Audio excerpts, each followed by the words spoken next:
இன்னும் ஒரு சிந்தனை துளிகளுடன் அன்புடன் இனிய காலை வணக்கம். ஒரு ஊரில் ஒரு கணவனும் மனைவியும் வாழ்ந்து வந்தார்கள். இருவரும் மிக சந்தோஷமாக வாழ்ந்து வரக்கூடிய சூழலில் தங்களுக்குள் ஏதேனும் கணவன் மனைவியிடமோ அல்லது மனைவி கணவனிடமும் சொல்ல முடியாத சில காரியங்களை ஆளுக்கு ஒரு டைரி வச்சு அந்த டைரியில் எழுதி வச்சிருவாங்க. இது அந்த டைரியில் எழுதி வச்சதை மறு வருடம் தன்னுடைய திருமண நாள் வருகின்ற போது கணவன் எழுதிய டைரியை மனைவிக்கு பரிசாக அளிப்பதும், மனைவி எழுதிய டைரியை கணவனுக்கு பரிசாக அளிப்பதும் வழக்கம். இந்த முறை அதேபோல் அவர்கள் இரண்டு பேரும் டைரிகளை எழுதி முடித்து அந்த வருடமும் மலமலன்னு, அதாவது சீக்கிரமாக கடந்துருச்சு. அப்போது அந்த கணவன் தன்னுடைய எழுதிய டைரியும் கொண்டு வர்றான், மனைவியும் கொண்டு வர்றான். முதல்ல நான் தான் கொடுப்பேன்னு மனைவி கணவனிடம் அந்த டைரியை கொடுக்குறான். கணவன் எடுத்து முதல் பக்கத்தை எடுக்கிறான். இன்று நம்முடைய திருமண நாள், எனக்கு நல்ல பரிசை நீங்கள் கொடுக்கல. ரெண்டாவது பக்கத்தை புரட்டுறான். நீ என்ன இரவு எந்த ஹோட்டலுக்கும் அழைச்சி கொண்டு போய் எனக்கு எதுவும் வாங்கி கொடுக்கல, நான் நினச்ச எதையும் நீ எனக்கு கொடுக்கல அப்படின்னு போட்டிருக்கு. மூன்றாவது பக்கத்தில், இன்று நீ என்னை சினிமாவுக்கு அழைத்து செல்வதாக உறுதியளித்தாய், என்னை அழைத்து செல்லாமல் தன்னுடைய நண்பருடன் சென்று விட்டாய். மூன்றாவது போட்டிருக்கு, என்னை ஷாப்பிங் கூட்டு போகிறேன்னா கூட்டு போகலை. அப்படியே பக்கமாக ஒன்று எழுதியிருக்குது. இதெல்லாம் படித்து முடிச்சுட்டு கணவன் அதை டைரியை மூடும்போது சாரையாக கண்ணீர் வடிக்க ஆரம்பிச்சிட்டான். உடனே அங்கே மனைவி பார்த்துக்கிட்டே இருந்தான். சரி அப்படின்னுட்டு கணவன் எழுதி வச்சிருந்த டைரியை வாங்கி திறக்கிறான். முதல் ரகமும் காலியாக இருக்குது, ரெண்டாவது பக்கம், மூணாவது பக்கம்.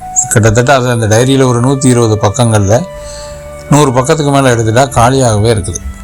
உடனே மனைவி கோபத்தோட கணவனை பார்க்குறா. என்னோட சின்ன சின்ன ஆசைகளையோ இல்லை என்னட்ட இருக்கக்கூடிய எந்த வித குறைகளையோ இதை கூட எழுதுறதுக்கு உனக்கு நேரம் இல்லாமல் போச்சு, இவ்வளோ சோம்பேறியாக ஒன்றுமே எழுதாமல் விட்ருக்கேன்னு திட்டுறான்.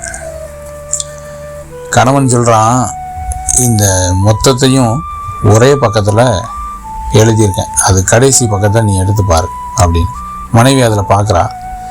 உன்னிட்ட நான் சொல்கிற அளவுக்கு எந்த குறையும் இல்லை. உன்னை திருமணத்திற்கு முன்பாக நான் சந்தோஷமாகத்தான் இருந்தேன், அதை விட இன்னும் அதிக சந்தோஷம் நீ எனக்கு கிடைச்சது வரம் அப்படின்னு சொல்லி மனைவியினுடைய நற்பண்புகளை மட்டும் அதில் வரிசைப்படி அதில் ஒரு 10 பக்கத்துக்கு மேலே எழுதியிருந்தார். இதை பார்த்துட்டு மனைவியும் கண்ணீர் வடிச்சிட்டான். 2 டைரியும் எடுத்து கொண்டு போய் வேஸ்ட் பாக்ஸு அதில் போட்டுட்டு கணவனிடம் மன்னிப்பு கோரினார். ஒரு கணவன் மனைவியை எவ்வளவு புரிதலோடு வச்சுருக்காரு, ஒரு சின்ன குறைகளை கூட சொல்லாமல் வச்சுருக்கீங்களே அப்படின்னு சொல்லி மனைவி கணவனை பாராட்டுறார். வாழ்க்கையில் நமக்கு நடக்கக்கூடிய நிகழ்வுகளும் அப்படி தான். நாம் எப்பொழுதும் பிரச்சனைகளை நோக்கி கவனம் செலுத்துகின்ற போது அது மீண்டும் மீண்டும் பிரச்சனைகளுக்குரிய ஒரு சொல்லாக மாறிடும், இல்லாட்டி ஒரு காரணியாக மாறிடும். ஸோ நம்ம தீர்வுகளை நோக்கி பயணம் செல்லுகின்ற போது நமக்கு சுற்றி வந்து இன்பமும் மகிழ்ச்சியும் அதை விடுத்து கடந்து செல்லக்கூடிய பக்குவமும் வரும் என்பதை இந்த கதை நமக்கு உணர்த்துகின்றது. நிறைய பேர் டைரி எழுதுகிறாங்க, இந்த மாதிரி நல்லவைகளை எழுதுகிறாங்க. அன்றாடம் நடக்கக்கூடிய ஒரு உன்னதமான அதீதமான அன்பு பாராட்டக்கூடிய காரியங்களை எழுதி இன்றைக்கி நாவல்களாகவும் கூட வந்திருக்குது. ஸோ நம்மளும் டைரி எழுதுறது நல்லது தான். நீங்களும் அந்த பழக்கத்தை உண்டு பண்ணிக்கோங்க. நல்லதே நினைப்போம், நல்லதே நடக்கும்.